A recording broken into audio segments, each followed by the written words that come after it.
going to find the moment of inertia of few more extended bodies and get a hang of how to integrate, what to integrate, how to take the DMs particularly.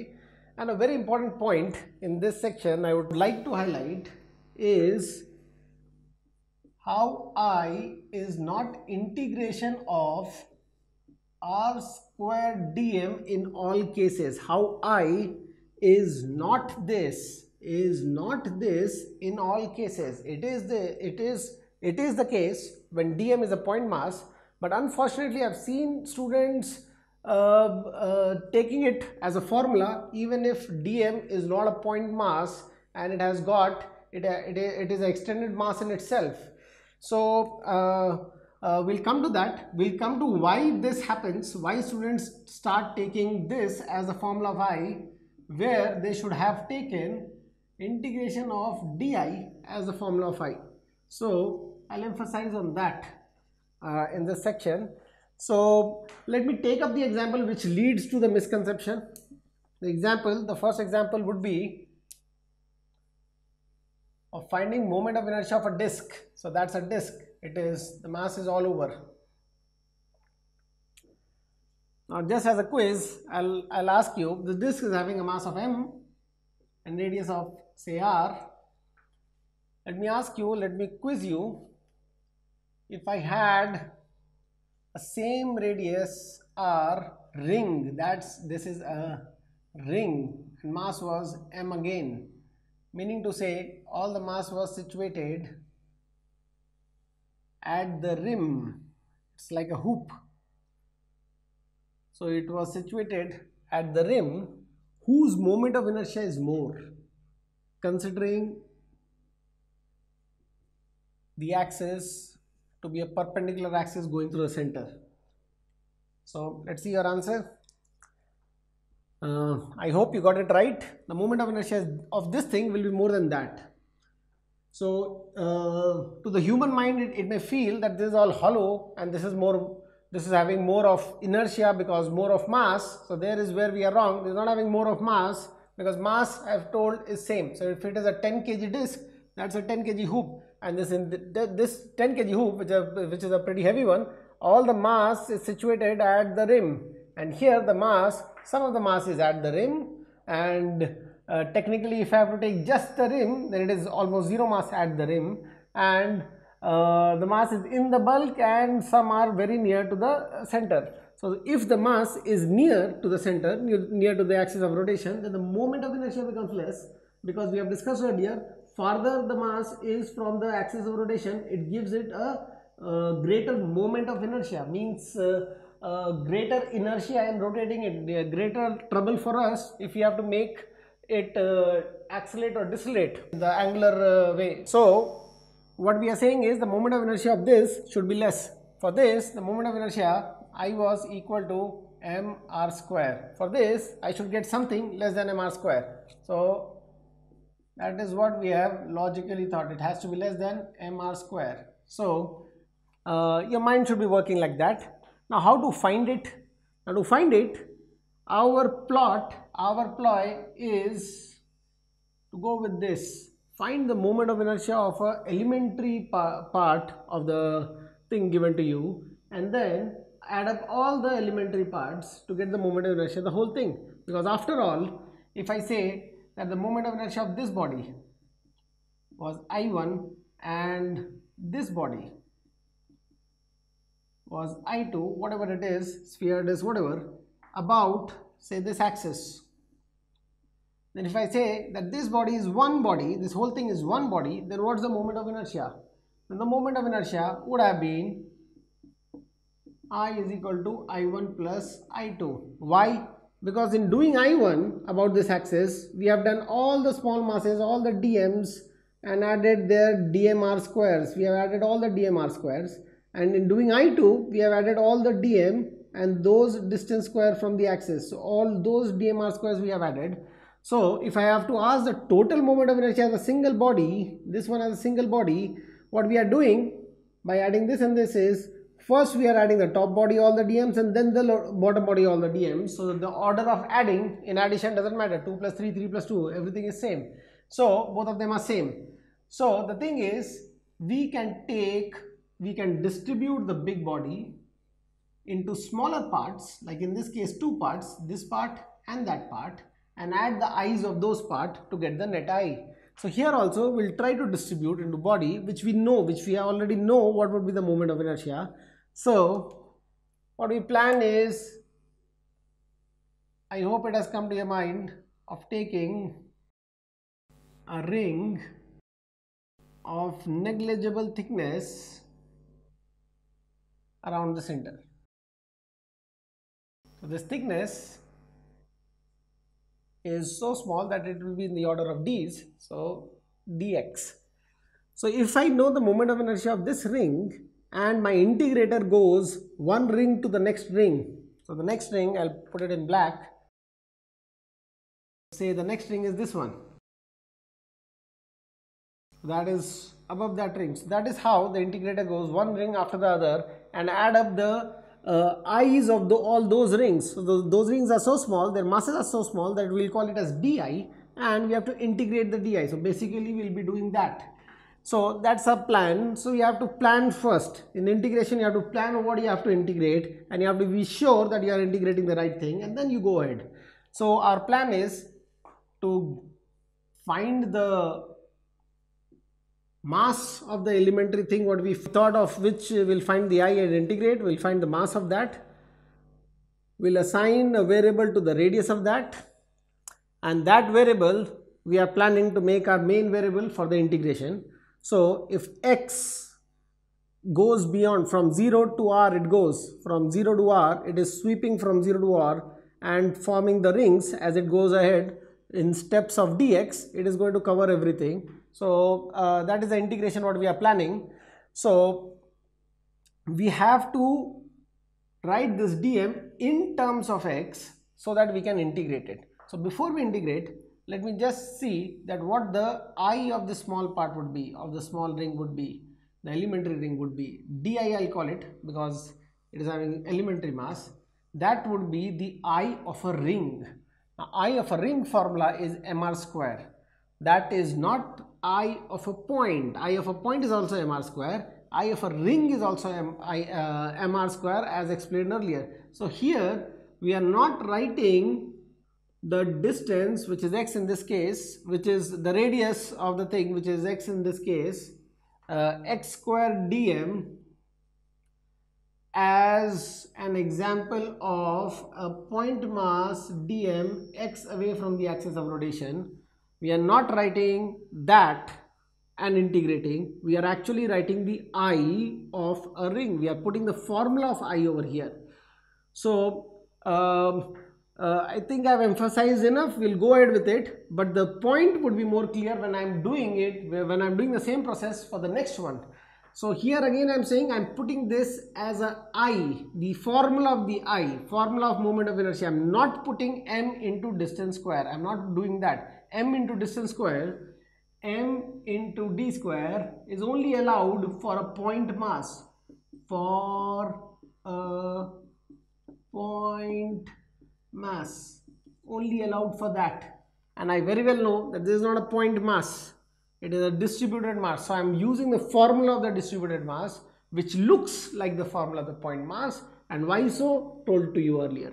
Okay, so that's your I. Now to integrate and get the whole thing, we have to have a single variable. So that is the normal process. So we'll put the mass as in x, in the terms of x, as mass per unit area into area of the ring. So what is the mass per unit area? The total mass of the whole disk was given as m.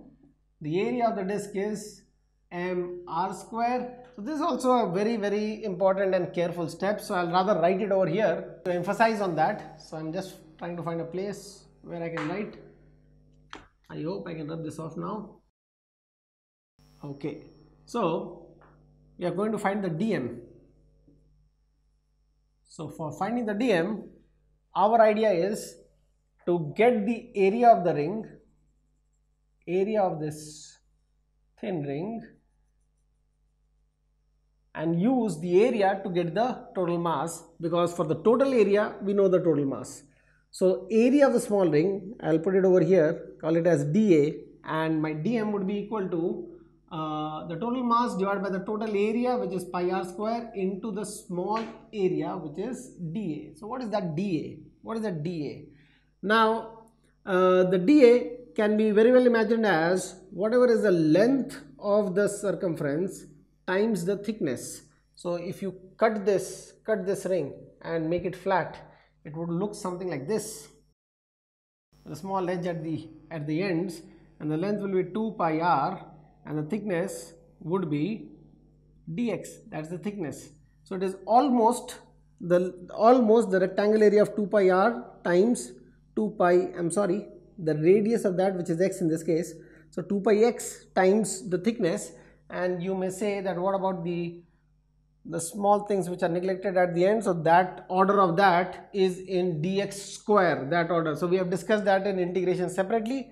So here the area is 2 pi x dot dx. But if you have a doubt on that, you can always call me and ask. So what we have, d over here is m pi r square, and dA being 2 pi x is the circumference length into the thickness, which is dx. So we get our dm as, so I'll rewrite over here, 2 pi x dx. That's your, this much part was your dm. So your pi's get cancelled, you have a 2 over there, so 2m, and then you have r square at the bottom, and you get r cube dx on the top. So that's your di. That's your di, all nicely in one variable which can be integrated. So the next job is, yes, to integrate it.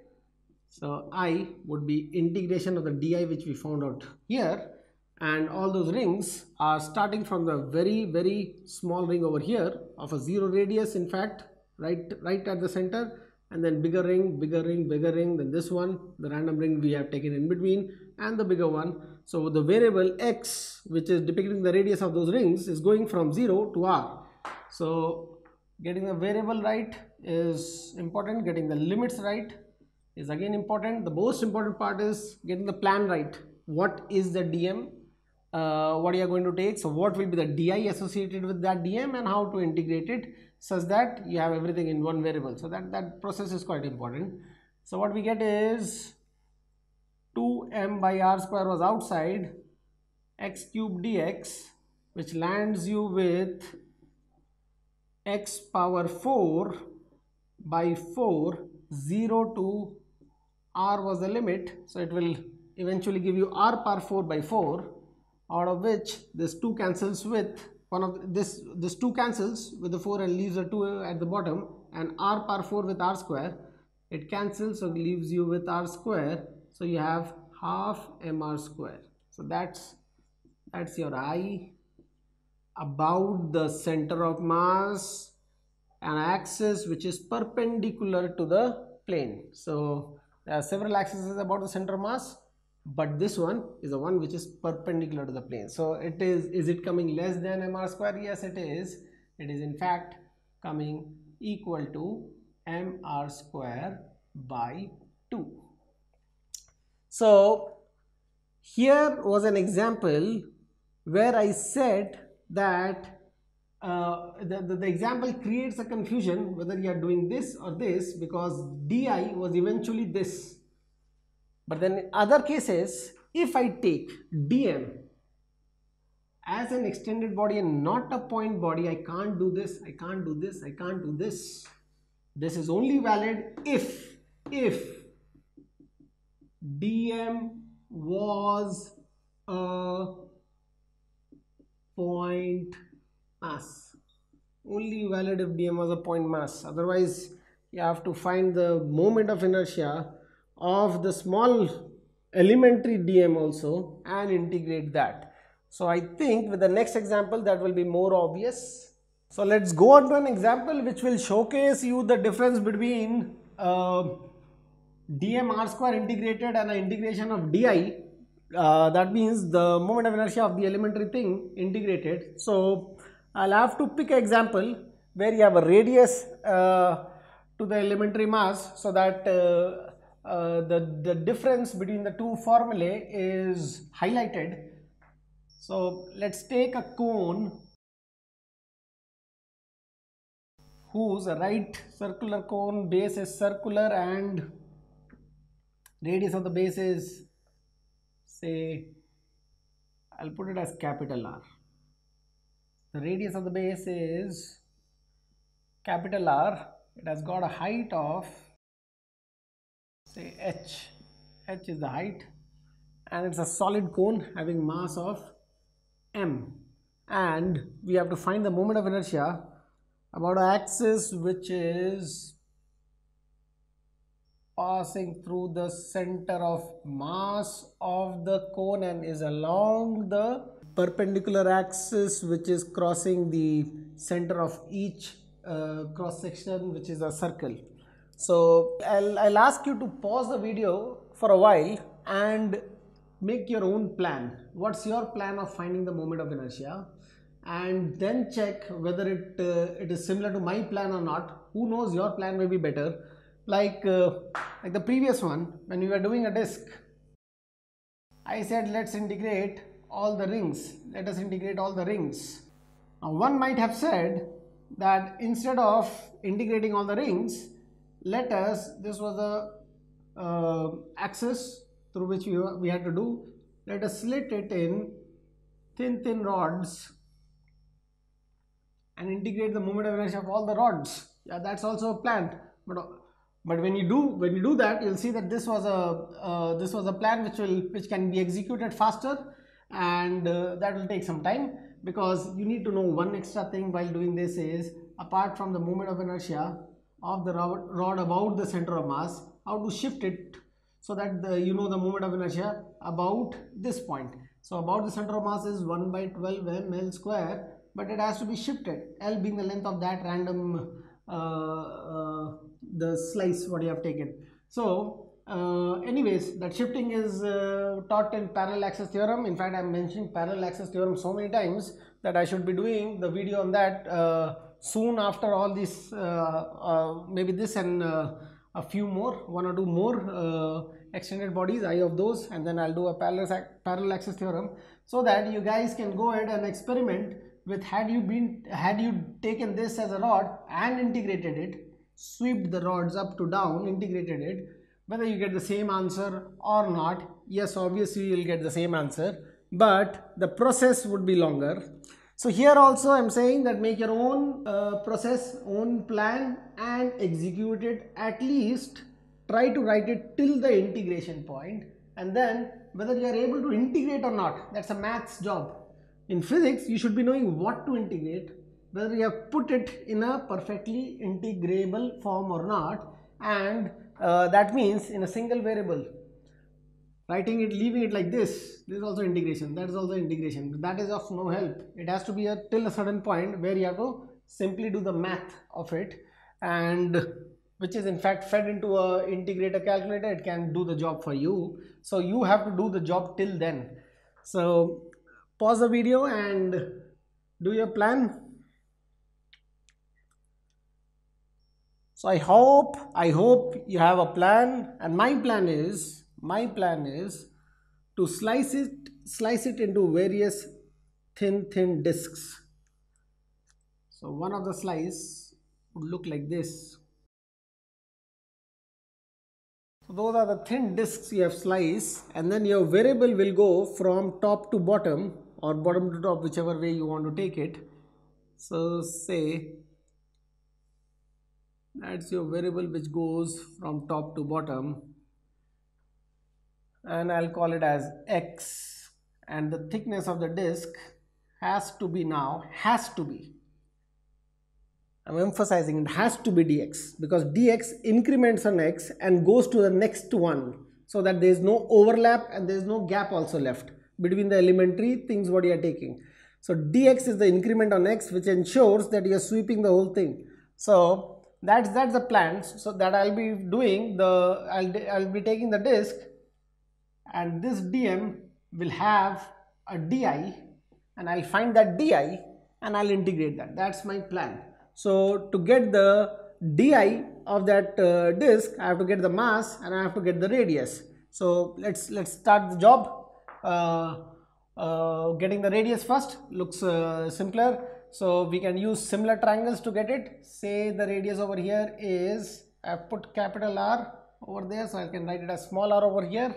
So that's a variable. This time r is a variable. Okay, it is not the constant what we had taken in the previous example. It's a variable now. So this r, how would you get that? I have to get everything in terms of the integrating variable. That was my plan. I have to increment the x downwards. So my main variable is to be x. So my r has to be written in terms of x. So using your similar triangles, what I can say is x by r would be same as, or in fact r by x. I'll write it over here. R divided by x, that's your r, that's your x. So r divided by x will be capital R divided by h. So capital R, just to make it look all even and nice, so I'll put it as capital H depicting the whole height h. So x, r by x is r by h. So that gives you what is your r. So what's your r? Your r radius is equal to r by h times x. So it clearly, if you see the format also, it clearly tells you that it is a fraction, x by h times r. It's a fraction of the bottom radius. The bottom radius of r, it is x by h fraction. So if your x is small, 0 over here, your radius is 0. If your x is down over here, then the fraction becomes h by h, which becomes 1. So this is how you look into anything what you get. So you got your radius, and next thing is get your dm, get your mass. Now how to get your mass?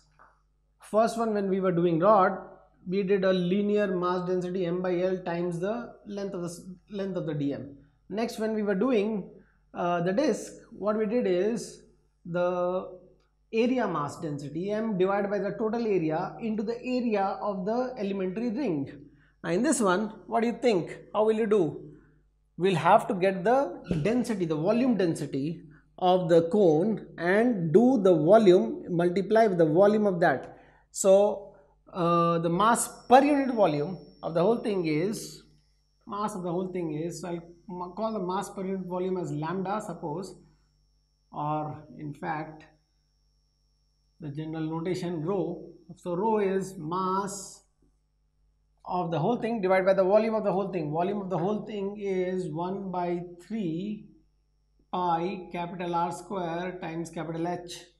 So that's your 3m by pi R square H. That's the density of the material, the mass by volume. So what is the volume of this small disk is going to tell me the mass of that small disk, because it is evenly dense all over. So your dm would be in fact this density times volume of the small disk. So what is the volume of the small disk? So density, I'll just rewrite over here, 3m by pi R square H, and volume of the small disk would be area of the disk. So that's your disk. It has got a very tiny height, which is dx. It has got a decent area whose radius is r. So what's the volume of the disk? dv is equal to pi r square times dx. Dx is the height. So pi r square is the area times the height.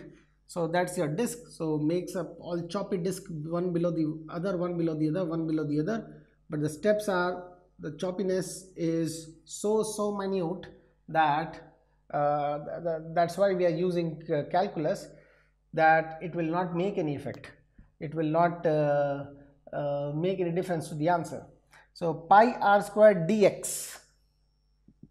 So volume also, everything in terms of x will give me a nice thing to integrate later on. So I'll just replace my r with what was the value of r in terms of x. It was x by h times r. So your x square r square by h square is your r square. That is replaced with this and into dx.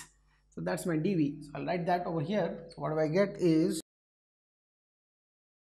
pi x square r square by h square dx. That's your volume. So that's your dm. So let me just put all the variables on one side and all the constants on another side, on the left hand side. So to make it little more to make it cleaner, so 3m pi and pi gets cancelled, your r square and r square get cancelled. So what you are left is with a h square over here and x square dx. Is there anything else? Pi gets cancelled. You have your r square getting cancelled, and then you have a, I'm sorry, h cube over here. H cube over here times x square.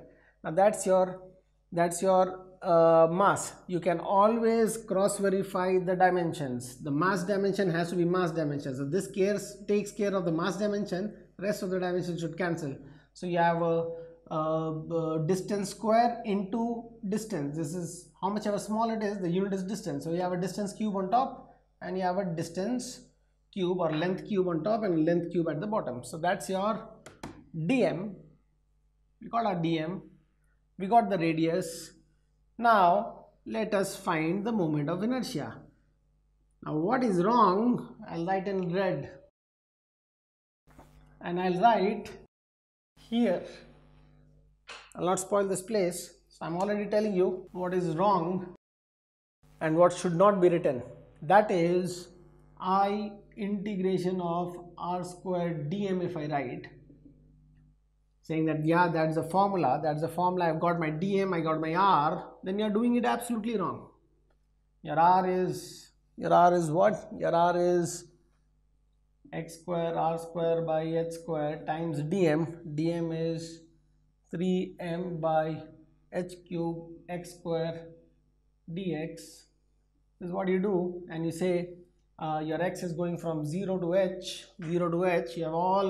You have everything correctly in place with a single variable to integrate. X square and x square over there gives you x power 4. X power 4 dot dx will give you x power 5 by 5.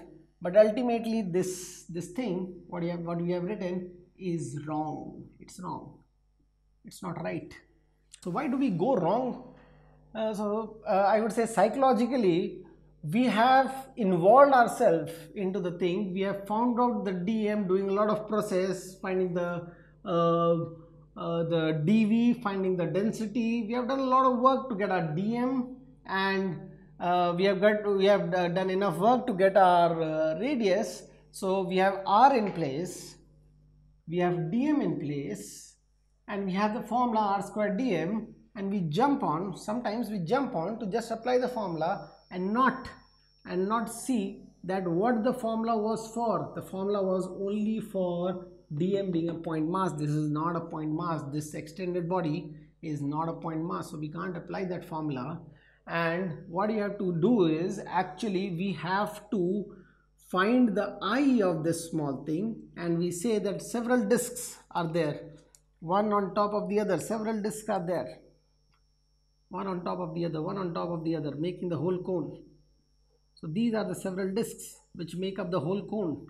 So those disks eyes, as I had explained earlier, there's a body which is round, and then there was a box kind of body. We are adding the eyes of the two to get. We can't add mr square of this and mr square of that from the axis and get the answer. Mr square of m1r square and m2r square is not going to give you the answer. I1 of this and I2 of this is going to give you the answer. So same way over here, eyes of all the things have to be added. So the correct thing to do in green is doing what is the moment of inertia of a disk, writing the integration of di's. So what is the moment of inertia of a disk? So we have to see the formula of a disk. So if there is a disk of radius say r and mass say m, then the moment of inertia of the disk along this axis, the shown axis along this axis, is half mr square. It is not mr square, it is half mr square. So the previous one was slightly deceiving when we are doing a ring, because the moment of inertia of the ring was also mr square and the formula was also mr square. Here the moment of inertia of a disk is not mr square, it is half mr square. So writing the di would be half m would be replaced with the dm, and radius would be the radius of this, radius of the disk. So this is not the distance from the axis or something, this is the radius of the disk. In the formula half m r square, r is the radius of the disk. This was in fact, this r was the distance of dm from the axis. That r was distance from dm from the axis. So unfortunately the variables, we have only few letters to work with, so though the variables are same, and hence we start thinking that r was the radius at times and may mess up the whole thing. So I hope it is clear to you that this is what you have to integrate. And then, so what would have been the difference between this answer and this answer? There would have been a difference of half. The actual answer would have been half of what you get doing that. So anyways, so continuing on this, what we'll have is, we'll have the same stuff over there. What is written over there? That is half dm with a half, I mean dm is 3m by h cube x square dx, and r square is x square r square by h square, which is written over there. So that is what has to be integrated. Let us put all the constants outside. So putting all the constants outside, what we get is 3 on top, m on top, and r square from here on top, divided by 2 and h power 5. I hope I have missed nothing. So ultimately my unit has to be mass into distance square. That has to be the unit of, or length square. Mass into length square has to be the unit of I. So x power 4 dot dx. And the limit would be, your x is going from the top to the bottom. So taking your x from the tip was convenient. Taking from the bottom would have increased the steps. So whenever you have these kind of questions, try to take it from the tip. Even if they are asking from the bottom, take from the tip, do the integration, find everything, and then convert your answer from where they expect your answer to be. So x would have been from 0 to h, 0 to capital H. Okay, now before I do the integration, I'll just cross check whether my units are correct or not. Otherwise it will be just a waste of time, waste of effort. So on top what we have is length power, a 2 over here, a 4 over here, and a 1 over there. So 2 plus 4 plus 1, which is 7. Length power 7 on top and length power 5 on the bottom. So we have length square on top. So that is absolutely right dimension wise. So what we get is x power 4 will give you x power 5 by 5 replaced with h. So it will give you h power 5 by 5 minus 0 power 5 by 5. The lower limit is 0. So I'll straight away write h power 5 by 5. So h power 5 and 5 gets cancelled.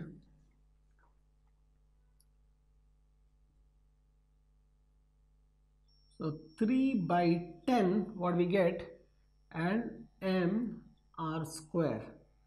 That's your I. About the CM, perpendicular axis, the axis shown. Okay, that is the I for the cone. One thing you will see, quite surprising, is had the cone been even taller of the same mass or shorter of the same mass, had the cone been like this but the same mass, your moment of inertia is not changing. Your moment of inertia is this. So if you go deeper along the axis, the depth generally doesn't come in the term of moment of inertia, because the depth was not ruling how far individual masses were from the axis. So all these individual masses, what I'm showing, may be all cramped up, and the distance from the axis is what matters. So had you increased the width, obviously the moment of inertia will change. But if you take the cone and somehow you can compress it like this, maintaining the mass, then the moment of inertia would be still same. Okay, speaking of that, I'll just show you why and how. So I make several rings, 1 ring, 2 ring, 3 ring, 4 ring, 5 rings, 6 ring, several rings like this, okay, increasing, and say this was one body. This was one body. What would have been the moment of inertia? Moment of inertia would have been the moment of inertia of this ring, that ring, that ring, that ring, that ring, all added. All the moment of inertia of all the rings added. Now if I keep the rings slightly closer to each other, will the moment of inertia of individual ring change? No, they will not change. Moment of inertia of individual ring remains the same, and hence how it was spread out along the whole axis is not going to determine the moment of inertia. So even if they were close together or they are spread out, if I have to rotate them, I have to put an equal effort in rotating it by the equal amount or equal angular acceleration.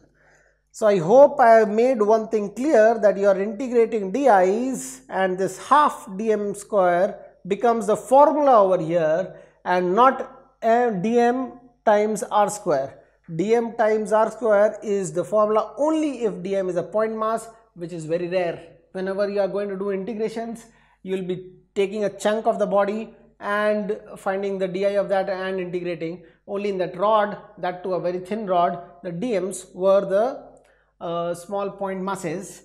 In fact, with the point masses, people do something which seems like quite cool, not required at all. But if you are too much into integration and love doing stuff like that, then what you can do is, I'll just give you an example. This is the axis, this is a body, say this length is L and the width is B, length and breadth of a mass, M mass. Now if I ask you what's the moment of inertia of this body about this axis, about the axis, find the I. Now what you can do is, if you have to actually do this, if you want to do this taking as point mass, what you can do is take a random point mass of say width dx and height dy, and then make this point mass go all along everywhere. So it'll go this side, that side, it'll keep on sweeping, it'll go up and down also, and then you can very well apply that formula. Not a big deal, you can apply that formula. So what they do is, that also you have to do in order. You can't just do here and there. I mean, you can't just go here and there in any random order. That will make your maths very difficult. So orderly way of doing it is, at a certain level you are just going along the x. Mind you, this variable can be taken as x, and a distance from the top here can be taken as y. Ultimately, this is not the way to do it at all, but still I'm just going ahead with the proposition. So what we do is, when we sweep from left to right, we are integrating that distance from the axis square times dm, and on doing so we would have in fact covered up this much, and that I can call it as di of this much of a strip. So that was what was your moment of inertia of a rod, a thin rod. Okay, so this much would be the di of that, but so this I can call it as di of the rod in the horizontal way, so horizontal rod, whatever, and then we have to sweep it up to down also. So once we have covered like this, the whole rod can be swept up to down. So what we can call that as integration. Once we have done an integration from here, integration of that. So it is integration inside an integration. That integration has to be again integrated along the y-axis. So here in this integration of dm, you'll have a dx and a dy, wherein the dx is getting incremented on x, and you'll have the dx resolved, the x resolved, and you'll have the y left, and the later on integration will be, in fact the dy will come out and you'll be doing the integration in the y direction. So not required at all, but if you are crazy about integration, you can go ahead like this. But what we will be doing is this, which is again this only, which is not too much different from this, but then that di we would have found it as an integration first, and then once we have found that, we'll put it over here and integrate again. So here you write it in one step. Here the di itself depicts an integration within itself, integration in integration of another set of smaller di's, or if it has gone to a point mass, then r square dm. Okay, so I hope it is amply clear that this can be applied only when dm is a point mass, which is rarely the case. So this is what you have to apply most of the time. Elementary masses I has to be taken from the list of formula which was flashed on the screen and which you already have. So most probably that elementary thing what you will be taking will be from the list of formula what you already know, and you'll get the mass of the elementary thing, you'll get the radius or whatever of the elementary thing, and the factor, the constant factor. So I was just avoiding mentioning the word radius of gyration. If you have to get that takes care of the radius or the dimension and where it is perceived to be located. So the term I'm not discussing right now, so I'll discuss radius of gyration in the next video. So I think this is clear. I think you can do most of the integrations. I'll just show you another typical error what you make, and I'm not going to do that integration. Hopefully I'm not going to do it. So and I'll just stop at the point where you make the lethal error. So let's discuss finding moment of inertia of a solid sphere, and this time I'm not going to integrate and actually find the answer. I hope you know the answer is, by the way, 2 by 5 mr square, but you have to integrate and find out. I'm telling you the answer so that if you go wrong in the integration and your answer doesn't match, you can always correct yourself, see where you have gone wrong. So what I'll be discussing is the plan. What is your plan? What my suggested plans are, and how to go about executing that plan. And mind you, planning is a major part. It's the main part. Okay, so say that's the sphere, that's a solid sphere. So I think I'll keep on making and rubbing, so I'll just draw another one over here. Now if I have to find the moment of inertia of a solid sphere, so if this is a solid sphere, it is all stuffed with mass. The mass is m and the radius is, say, r. So what's the moment of inertia about axis which is along a diameter? Again, I can safely say that it is less than mr square. Why less than mr square? Why less than mr square? Because the masses, all the mass is not r away, only say this bit and that bit is r away, rest all looks, and I mean I have to take the 3D. So all that in this circumference is r away, rest everything looks inside r, is inside r in fact, and hence your answer has to be less than mr square for sure. Okay, now how to go about it? So pause the video and think of plan or plans how to do it. I'm going to propose you two plans. So okay, so my two plans are, one is, let us take several disks, all solid disk, several disks,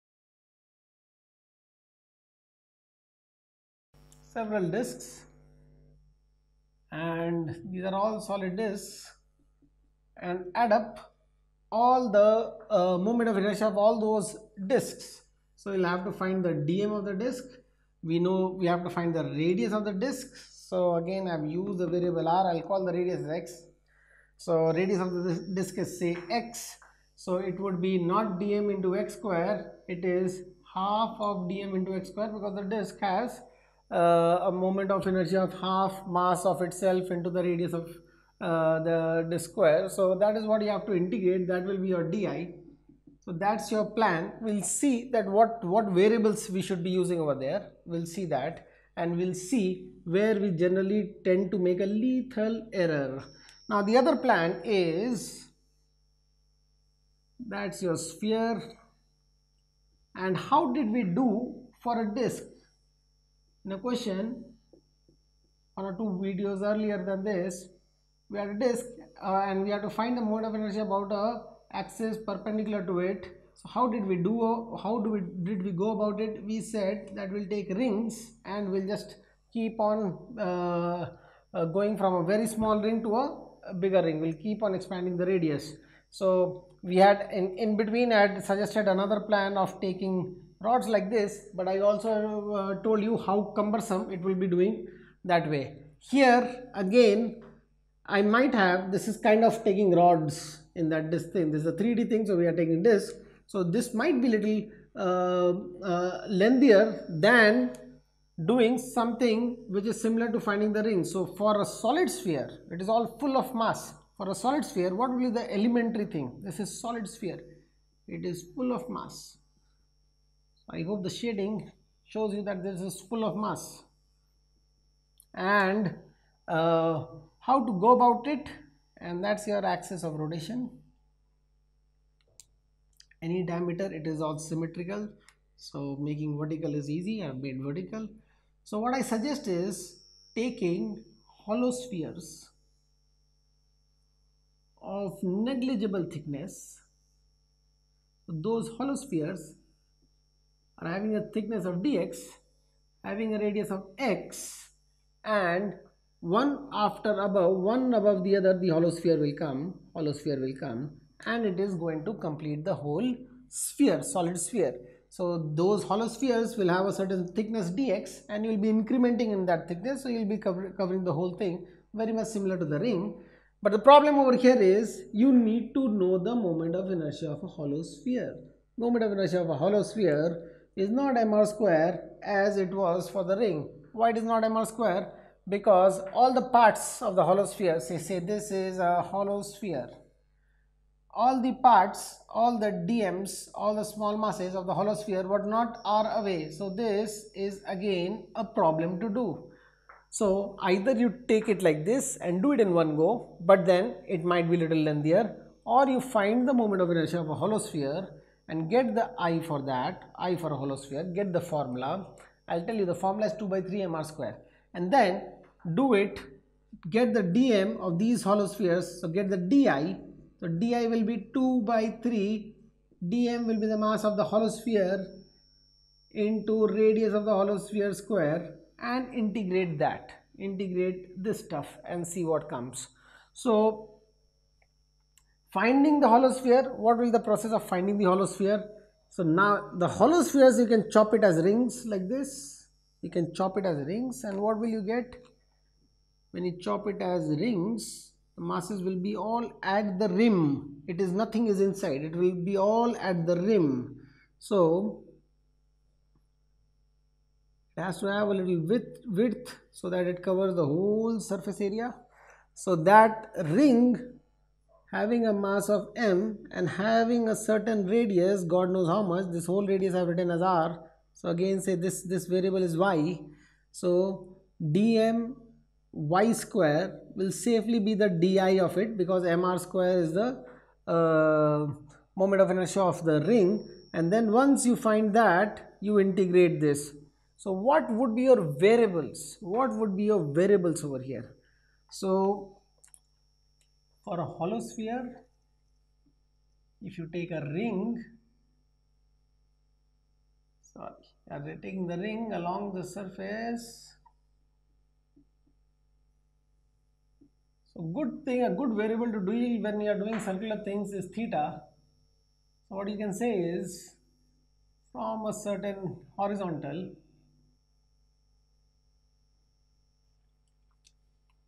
you have gone theta up to draw the ring, and you go further d theta angle to have a certain width of the ring, and this is how you keep on going up. So the width over here will be r d theta, where r is the radius of the hollow sphere.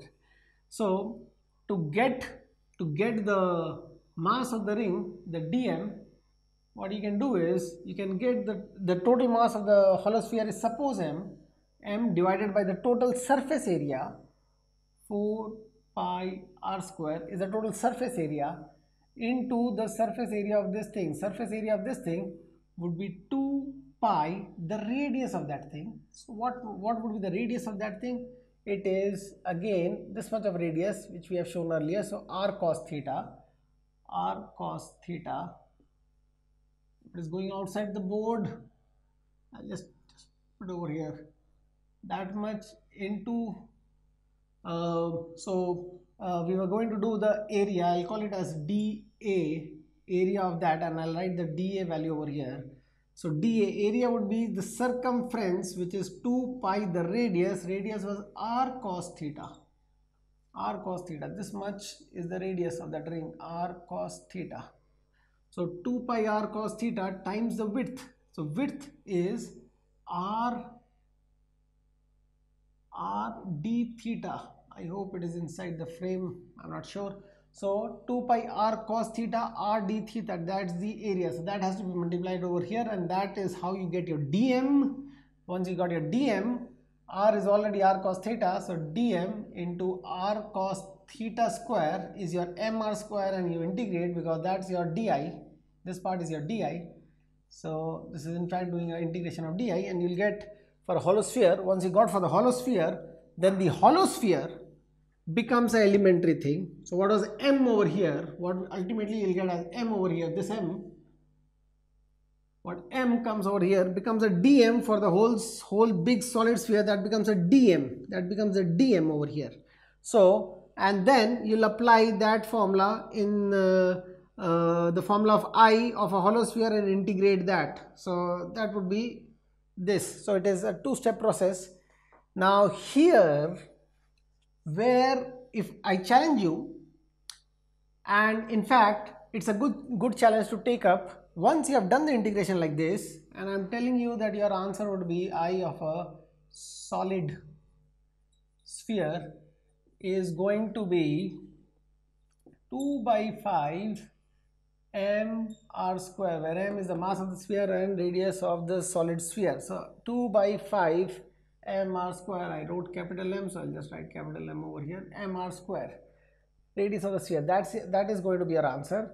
Try to do it by this way, by finding the moment of inertia of a hollow sphere and then finding the moment of inertia of a sphere. In fact, I will advise you to use the moment of inertia of a hollow sphere formula as 2 by 3 mass of the hollow sphere times radius of the hollow sphere square. Use this formula and apply it in finding this. And then, since you should be like little edgy, like why the formula was 2 by 3 and why should we not find it, then go ahead and find the formula using this stuff and find the formula of a hollow sphere. But what I want to emphasize over here is, if you take disk like this, you might be doing a very, very, very typical error what students tend to do, and you might land up with a wrong answer. So before watching further, actually try out both the ways and see that you are getting 2 by 5 both the ways or not. If you are getting 2 by 5 this way, good. If you are getting 2 by 5 that way also, then you are doing your integration absolutely correctly. You are taking care of what integration stands for. And if you are not, then try to probe where you are going wrong, and let me assume that most probably if you are going wrong, you'll be getting a bigger answer than what it is, a greater answer than what it is. And coming to that greater answer than what it is, let me again emphasize that a moment of inertia of a hollow sphere would be more, or a moment of inertia of a solid sphere will be more, given the radius is same and mass is same. So what I'm asking you to compare is, that's a solid sphere all filled up, that's a solid sphere, and you have a hollow sphere or blank. Both are having same mass and same radius, Which one you will find more difficult to rotate from rest? So which one is having more moment of inertia? Even if it doesn't suit your intuition, the answer is the hollow sphere is having a greater moment of inertia, that means difficulty in rotating it. So why it doesn't come to our mind, our human thinking, human thought so easily? Because what we think, like this solid sphere, we think that it is more heavy because it is filled up and hence difficult to rotate. But mind you, mass is same, both are equally heavy. The weight of this is distributed along the outer surface, and this weight is distributed all along some most of the mass is near the axis, which makes it easier to rotate. So the thing is, when you have to think, you can think in terms like this. Like if you have a steel or an iron hollow sphere of certain weight, say 10 kgs, iron hollow sphere, and of a certain radius, and you have to rotate it, versus you have to rotate a plastic 10 kg solid sphere to be 10 kg of the same radius and all, has to be of a material something like plastic. So a plastic, this blue one, a plastic solid sphere of 10 kgs, and this is an iron hollow sphere, all the iron towards the end, which is difficult to rotate, this one. Hence moment of inertia is greater, that's 2 by 3, and the solid sphere is less, that's 2 by 5. Now why did I say that? I was saying that when you try to do through disk, you might get a bigger, you might get a larger answer than the expected answer, and in no case your answer should exceed 2 by 3, because logic says your answer has to be less than 2 by 3. So if it is exceeding 2 by 3, you know where you have gone wrong, meaning to say you have done both the ways, and one way is giving you a 2 by 5 or something else which is less than 2 by 3, and one is giving you more than 2 by 3, then that more than 2 by 3 is definitely wrong. 2 by 3 itself is wrong for a solid sphere of same mass and same radius. Now why you go wrong? So this is, you pause your video, do the stuff. If you go wrong, then you watch. If you haven't gone wrong, then I don't think there is any need to watch what I have to speak about that. So this is where you'll go wrong. A disk is taken, that's an elementary disk. Now if I continue, I'll take another color pen also, to the surface. You see I've drawn a vertical line, another disk will be vertically below it, and that those thicknesses all add up to the whole sphere, and I reach over here. Now the thing is, if I take my variable as theta, I'll enlarge and draw this, and this one as d theta, then the outer part, this much length is r d theta. R d theta is along the surface and is not the depth. If the depth was your dx, your volume of this would be, say the radius was y, the volume of this will be pi y square is the area into the depth into dx.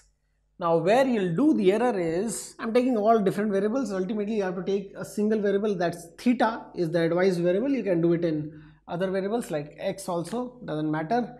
So maybe when you do with x, you'll have under root of x square, this and that, and you might be required to know a certain formula. With doing with theta also, you might be required to know the sine theta dot d theta and cos theta dot d theta formula, which you know actually. So coming back to this, what I was saying is that when the depth is dx, that gives you the correct volume, and as an error what you do is you think that dx is r d theta. The length along the surface is not this depth length, those are different. So you have to zoom in to that part and get that part right. You have to zoom into that part and see that your r d theta was this, the disk was going like this, and the depth was only this. So here it is, it has to be that way to show you correctly. that thing comes down. It's a 3D thing, so I'm making it go down, but it is actually the ring is actually like this. So that's your dx. This one is your dx, and that's your r d theta. You might say, oh, both are so tiny, what's the big diff? Earlier you have ignored stuff. Now even if it is say 120% of this, 110%, you'll get that much of error in adding. You'll have a 10% error, 20% error. And mind you, when you're going on top, when you're going towards the axis, when you're here, then say this is your d theta here, makes this much of a depth, and the same d theta over there, same d theta, if I try to draw same d theta over there, which is having same circumference length as this one, this was your r d theta, that also is your r d theta. But can you see that the ring over here, or the disc, sorry, the disc over here will hardly have any height. Here the height was enough, that was your dx. So here r d theta remains same because the d theta is like a constant. D theta is always the same amount, d theta, and it is going up. R d theta is also a constant that way, but your dx is becoming smaller and smaller and smaller. So on the top, if you take r d theta as the depth of the disc, this disc, what forms over there, the depth of the disc, if you take it as r d theta, then you're going to get your dm much larger, much more than what the actual dm is, because the actual dm was having a very shallow depth on the top. But your r d theta says that you're doing a cross-sectional area of a pi r square of the thing, and I'll write I so that you relate better. I'll write r, so that pi r square of the thing into dx was the depth. So instead of dx, if you write r d theta is not the depth, it's a flat thing, and which is quite high, but this formula is assuming that that's the depth. So if I have a similar depth made over here, so that assumes that the ring is so much thick, but it was not that much thick. It intrudes into the previous ring what you have already considered. It intrudes into that. So it is overlapping. So it is defying the very basics of your integration, where one part is not appending with dx and going to the next part, but they are intruding into each other, they are getting into each other. So your integration is going to give you a much larger answer. So in fact, you do it and see the answer. If you are doing all that and the rest of the thing what you are doing is correct, your answer will be larger. So how do you take care of that?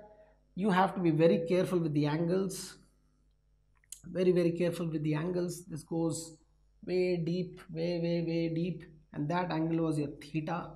So if that was your theta, then this angle is your theta. So this, we assume that radius and the tangent is 90 degrees, so this is 90, that dot angle is 90 minus theta. So this angle is your theta. So your dx was in fact, the depth was in fact r d theta cos theta. It was a fraction of r d theta. And when you are near to the center, then your r d theta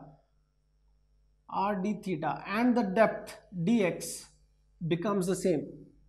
R d theta and depth dx becomes the same, which you can see that when theta is 0, cos 0 is 1, and dx is your r d theta. It's only then your depth is dx, and whatever you are thinking about the volume of the ring is correct. As you keep on going up, it is not so, and when you are right at the top over there, it is cos 90 becomes 0, and the depth of the ring becomes 0. So this is how you get your volume of the disc. I'm so sorry, I'm saying ring again and again, it's a disc.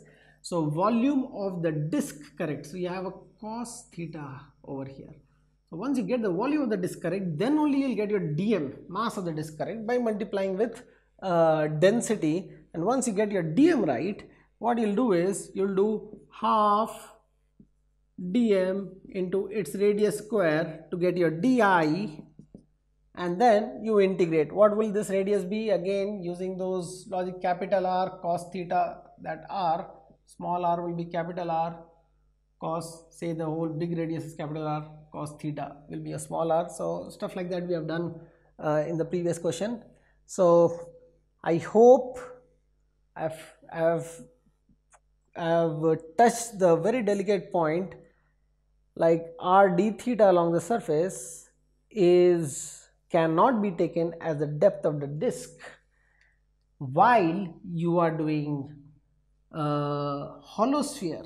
Hence, purposely I told you that assume that the formula of hollow sphere is this, and then check out what happens. Now, if you come back to doing the integration for hollow sphere, that time we are taking the width of the strip. Where have I shown? Yeah, here. Width of the strip as r d theta. We don't go into the depth. Why? Because the strip was actually along that. The ring is actually along that, and the next ring will come here, and the next ring will come here, and the next ring will come here.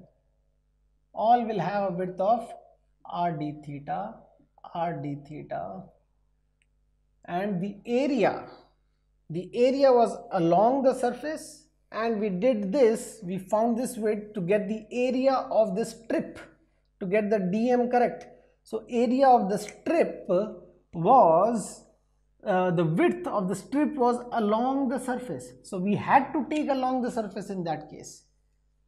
Now, while taking volume, we can't take along the surface, so it has to be all choppy discs,